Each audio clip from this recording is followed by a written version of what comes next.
Bonjour à tous et bienvenue pour ce temps de partage. Ce matin, je m'aurais partagé avec vous un de ces livres qui se trouve dans l'Ancien Testament. Il s'agit du prophète Amos. Prophète Amos, comme on l'appelle ou comme on le nomme, un des petits prophètes de l'Ancien Testament, puisque ce sont des passages très courts. Et je citerai ce chapitre 4 d'Amos où il dit « Tiens-toi prêt à rencontrer ton Dieu ». Et ça m'a fait penser justement à ce livre qu'un auteur suisse avait écrit « Qu'arriverait-il si te restait que 30 jours à vivre ?» Et ça pourrait être un sacré thème de discussion avec quelqu'un. Si on savait qu'on n'avait que 30 jours à vivre, quelle serait notre attitude?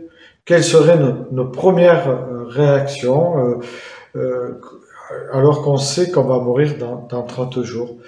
Et je crois que notre attitude serait d'aller, en tout cas pour ma part, d'aller au plus pressant, d'aller vers ceux que j'aime le plus, pour leur dire que je les aime énormément et que de devoir les quitter va être pour moi une peine, mais que, comme je suis chrétien, j'aurai cette certitude d'un jour d'être au ciel et d'être en paix, et qu'eux aussi puissent trouver et prendre le même chemin que moi.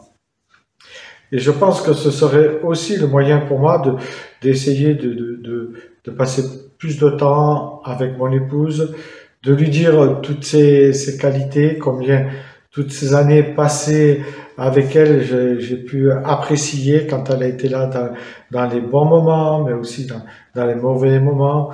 Peut-être que j'écrirai une lettre à ceux à qui j'ai peut-être fait du mal, sans le vouloir, ou blessé, ou en tout cas j'essaierai pour moi personnellement, j'essaierai de partir en me réconciliant avec le plus grand nombre de personnes. Voilà, je crois en tout cas que ce serait mon attitude. Et bien sûr, une des attitudes que j'aurai aussi, c'est surtout de dire à tous ces gens que j'aime, à toute ma famille que j'aime énormément, à mes proches, à mes enfants, combien il est important de partir en étant en paix, en étant réconcilié avec le Seigneur, mais aussi en essayant de se réconcilier avec le plus grand nombre. Et puis peut-être que je réorganiserai mes journées, peut-être que il y a beaucoup de peut-être, mais j'essaye d'imaginer, et je me dis que j'essaierai aussi de privilégier certains temps, que ce soit avec Dieu, avec sa parole, bien sûr, mais aussi avec mon épouse, avec mes enfants, avec ceux que j'aime, si j'avais que 30 jours à vivre. Et peut-être que je déléguerai beaucoup plus, parce que comme je sais que je vais partir, donc j'aurai cette responsabilité de davantage déléguer à des proches. Et en tout cas, c'est une question qu'on peut se poser, et je crois que cette parole d'Amos est très forte, parce que quand il nous dit « Tiens-toi prêt à rencontrer ton Dieu », en fait, réellement, on ne sait pas si on a 30 jours ou si on a 1 an, 10 ans, 20 ans ou plus pour rencontrer le Seigneur.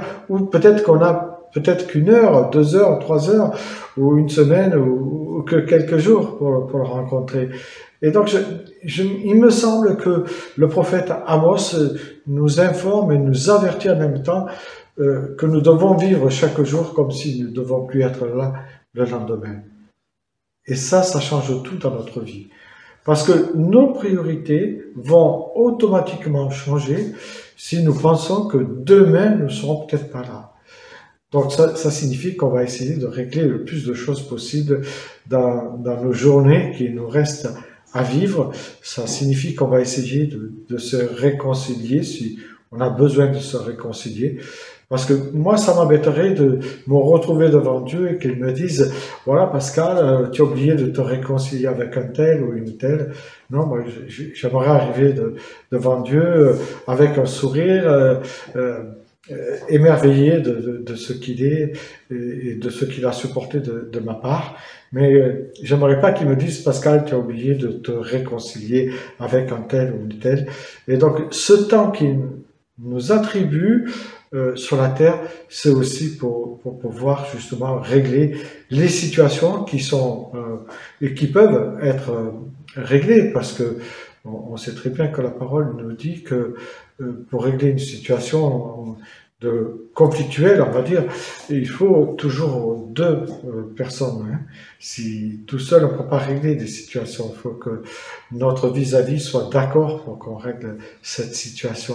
En tout cas, voilà, ce verset m'a beaucoup interpellé, et ce livre que je n'ai pas lu de cet ami suisse là, mais qui dit qu'arriverait-il s'il me restait que 30 jours à vivre. C'est une question que je vous pose à vous. Comment s'organiserait votre vie si il ne vous restait plus que 30 jours à vivre? Que chercherez-vous à faire en premier si vous saviez que vous n'aviez que 30 jours à vivre? Voilà, je vous laisse cette réflexion et à la prochaine.